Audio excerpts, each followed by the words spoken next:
everybody. It's Dan Jurek. Over the last several weeks, I've been noticing that a number of my clients and even friends and family are feeling these panic attacks or these moments of just being overwhelmed, uh, feeling exhausted all the time because there's just too much on their plate. And I want to take these next few minutes and just share with you a little bit of what happens and how, more importantly, how you can deregulate that overwhelmed feeling. So, join me, will you, for a few minutes, just while we talk about what happens when we're overwhelmed and how to manage it in the moment. Whether it's a child spilled milk and you just want to scream, holler, and fuss, whether it's getting a statement from the bank that says you're overdrawn, whether it's getting a text from somebody you're having a difficult time with. What happens in the body is that it just goes into fight, flight, or freeze, especially if you're overwhelmed. If it's kind of like the last straw and you just got nothing left, and you are either going to blow up or you're going to shut down and crash, right? So either of those are not good, right? And depending on the circumstance, we either blow up or we shut down. But no matter what, we feel exhausted. We just can't handle one more thing. So when that happens, that instant part in your brain, the amygdala, where your survival and emotional brain is, goes on high alert. It's like, we're not going to make it through this. We can't survive another thing. And the minute we think that way, our brain sends so many messages throughout the body to say, I think there's a bear.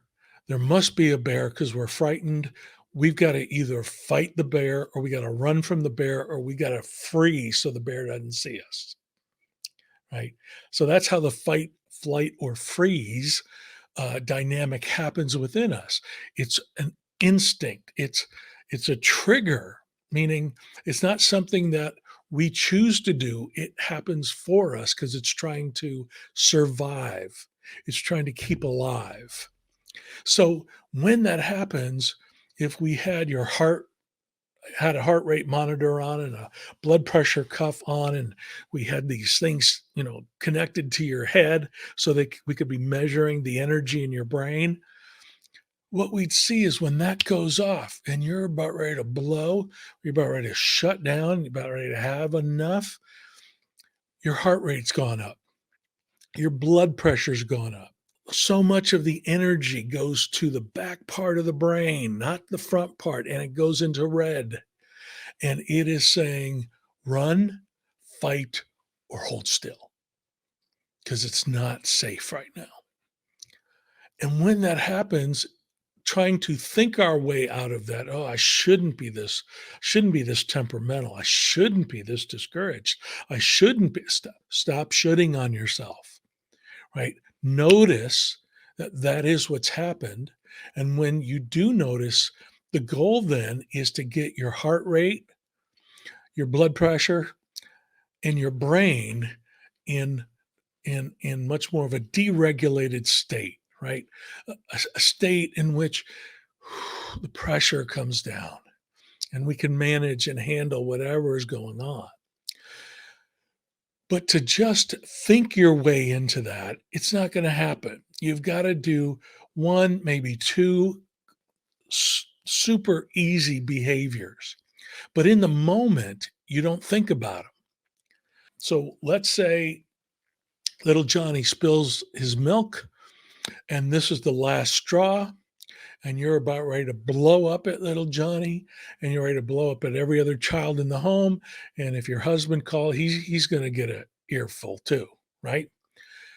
At that moment, I want you to, unless it's an emergency, but I want you to pause, step out of that situation for a moment. If the milk's on the floor, it can be there for 3 minutes. It's not going to kill anything, right? what you need to do is get a hold of your physiology first. So pause, go sit on a chair with your feet on the ground and your hands either on your lap or resting in the arms. And all I'm going to want you to do now is breathe. And I'm going to walk you through about a 3-minute breathing exercise that you can do that I promise you will lower your anxiety and your overwhelm. We know this is true because when we get a hold of our breath, we then are able to take control of what's happening within our mind. So, what I want to do is show you that when you've seated yourself, you're going to start to breathe, inhale through the nose and exhale through the mouth, right? Inhale through the nose and exhale through the mouth. Then you're going to do it a little longer on the inhale and hold it a little longer on the exhale. So follow me with me, if you would, um, and we'll try this out. So it's okay. Exhale.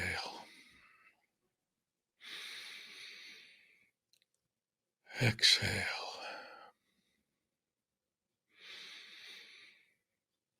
Exhale. Now we're going to go a little longer. Inhale.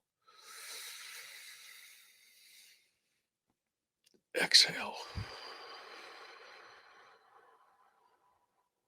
Inhale. Exhale. One more time. Inhale. Exhale. Now at the top of our inhale, we're going to hold it. Inhale. Hold it. Exhale. Blow it all out. Inhale. Hold it. Exhale. Blow it all out.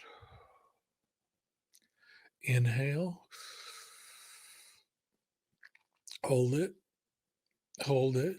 Exhale. Now we're going to hold it at the top and the bottom. Inhale. Hold it. Exhale.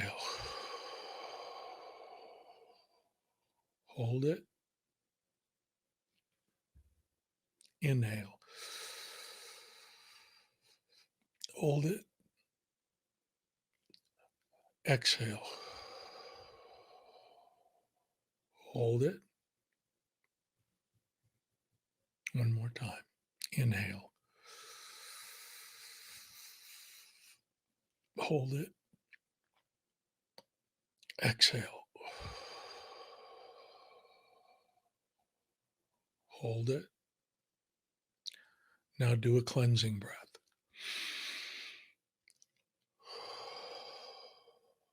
There. That was 3 minutes. That's all it was. But in that 3-minute time, I felt it, and I hope you did if you practiced it. If not, rewind this and go back and try it. Even if you don't feel overwhelmed, I promise you, you will feel less stress.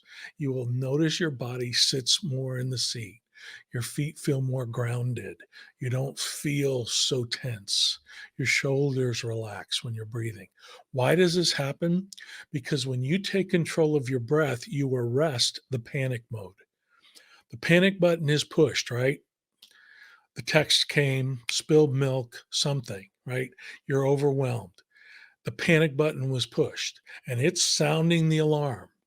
There's something terrible happening or going to happen. And it's not necessarily true. But when you begin breathing, okay, you begin to arrest and turn that button off. How do you do that? Well, first you go sit down and you put your feet on the ground and you begin to intentionally breathe.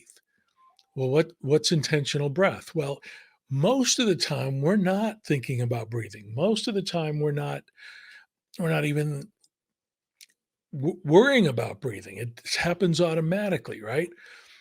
Intentional breathing is when you start thinking from the frontal part of your brain, inhale, exhale, and you are now in this present moment.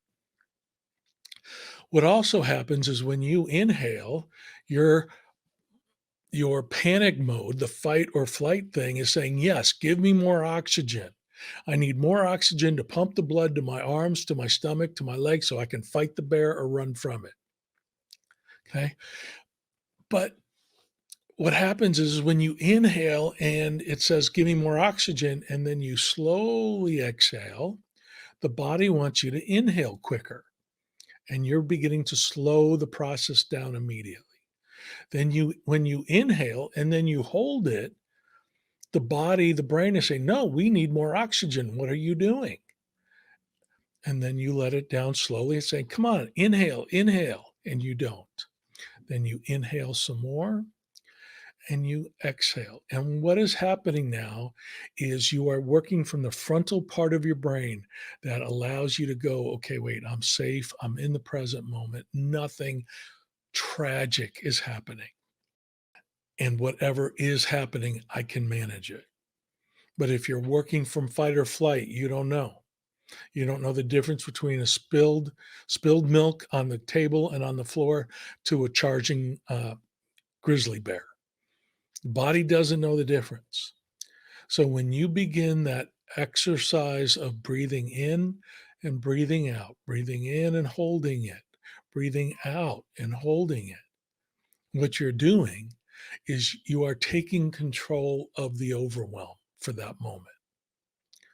And once that 2 minutes is up or that 3 minutes is up, take that breath and then stand up and go back into the kitchen, clean up the milk, or help your child clean up the milk. At that point, you can stand up, you can go back to your phone and decide whether you're really going to text this person or not. Once you're in a state, right, of calm, you can then reason better. But when you're in a state of panic, you react, and reacting is not always good. So here's the way to practice this, like really intentionally. 4 or 5 times a day, set your smart or dumb phone, whatever you want to call it, um, set 4 different alarms through the day: 9 o'clock, noon, 3, 7, or 8 o'clock at night. And when it goes off, just do what I said: stop, go find a seat, get both feet on the ground, and do the exercise for 3 minutes. Inhaling and exhaling slowly, in through the nose and out through the mouth. And even if you don't think you're stressed, you will notice that your body calms itself even more. And you go, "Ooh, I didn't realize I was so tight in my shoulders." So if you do this 4 times a day for 3 minutes each, okay, 12 minutes. If you do it, say, every day for 2 weeks, you will now have trained your brain to deal with panic and overwhelm so that the minute you feel it down the road, you'll go, I know what that is. And you'll immediately breathe in and breathe out. And you'll do that exercise, and it'll take you probably less than 30 seconds to a minute, and you will have overcome or managed your overwhelm. So do that. If you want to learn this, any skill means if you're skillful at something, you've repeated it over and over and over again, right? You've practiced it. So practice this, take some time, and you can manage the overwhelm when it hits you. Have a great day.